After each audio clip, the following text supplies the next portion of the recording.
Well, you talked about how you interacted with extraterrestrials by going into a meditative state and sometimes using various psychedelics. Never. Never? Oh, no. Okay. Never. Now, they'll do that to the P3 operators, all kinds of drugs and stuff. No, my group,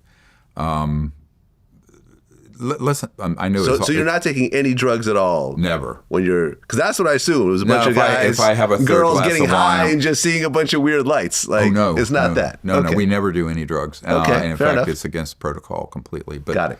And it's not necessary. Now, can you have a breakthrough moment with some of those substances? Yes, but even the shaman that teach things like ayahuasca will say that if you did it once as a gateway thing, but what happens is that then people use it as a crutch, and they don't just do it once to get to a breakout moment. It becomes something that's and this is the typical Western use of substances, right? Everything, whether it's weed or booze or this or that. It's an addictive, materialistic view instead of something useful. So I am actually quite skeptical of that, even though I know the zeitgeist is in that direction. But it's not necessary. So, I teach people, and the CE5 Contact app has a whole meditation training course in it. And none of it involves any substances and isn't necessary. And we have the most extraordinary experiences in consciousness, but also in what we see. And I think that is something that people need to realize. Everything you need, you naturally already have. It's all within us. Now, if you need some augmentation or whatever fires your rockets, I've never done any of that stuff and haven't needed to. But maybe I was lucky. I died when I was 17.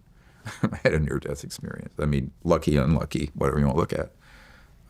Survived it, obviously, because here we are. But it was something that taught me that aspect of our own self that's awake, that is expanded, it connects to this sort of cosmic mind, great being, the native people. My grandmother was Cherokee. So that is always within all of us and all things and all places. So once you understand that and experience it, and that's the beauty of some of the science that's been done around the science of consciousness by Dr. John at Princeton. I spoke with him before he died. He had the Princeton Engineering Anomalies Research Lab where they had people putting their awareness on random number generators, no wires, not like Neuralink, what Elon's doing, but just look at them and intend the random number generator to spit out more ones than zeros, and it would, statistically significant. What was interesting, if there were two people doing it who loved each other, it was an exponential increase. This is why I tell people when we do these close encounters of the fifth kind, the CE5 contact protocol, when you do it with a few people, not a huge crowd. I do it with huge crowds, but when you do it with a few people and there's coherence and brotherhood, sisterhood, love in that group, it has this very powerful effect. That's almost like a magnet to these advanced civilizations because they know that the future of humanity rests on humans having not just technological development, but social and spiritual development simultaneously, which is, of course, sorely lacking. And by spirituality, I'm not referring to organized religion per se. I'm talking about something that transcends organized religion into sort of the meaning of religion is from the religio, it's to return to the source.